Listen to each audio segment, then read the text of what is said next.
just a quick note on Emma Raducanu as well. So obviously, she wasn't playing at the Billie Jean King Cup finals. Hopefully, she'll be playing at the finals. But do we need her? I don't know. But she in the Ooh, Kim, coaching big Kim, chat. I think we do, Kim. She won all of her singles last year. I know. I'm just saying, like Balter and Cartel did well. So, Yes. obviously I'd rather, have that extra pair of More hands depth, to more push depth. us through. Even more depth. Yeah. Yeah, it's great. But she is in discussions apparently with Mark Petchey, perhaps in terms of appointing him as her sort of permanent new coach. She was working with him at the Miami Open where she got to the quarterfinals. So possible conversations going on around there. Any thoughts on that? Do you think Mark Petchey would be a suitable fit? Obviously, he Definitely, did work with but- Andy Murray way Why back. not? But it's confusing, isn't it? Is this news? Because I would have thought this should have been happening after that result and how positive that was. So I think the fact that, there are discussions, I'm like, well, blooming sign him. It seemed like it went well. It seems like you enjoy each other's company and that it is a good partnership.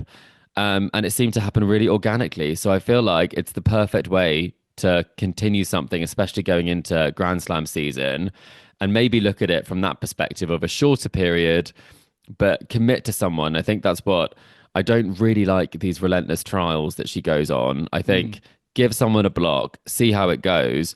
And I think pulling the plug too soon is something that you could say is admirable because you see that it's not right for you, but at the same time, you might not see that it is right for you. And she's found something that works. And I think probably you've got to do whatever you can to secure that. But I mean, Joel, will he leave his tennis channel gig?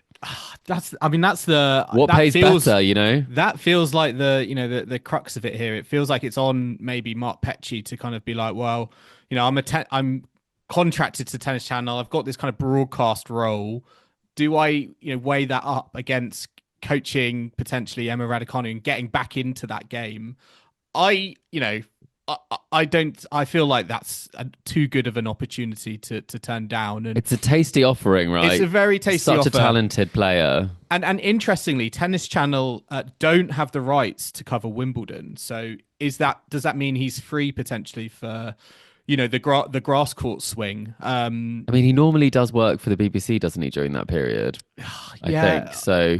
I'm sure he's like not short of any broadcast commentary roles, but certainly I think the opportunity may be to get back into the coaching box. I mean, just seeing him in Miami, he looked like he was very motivated.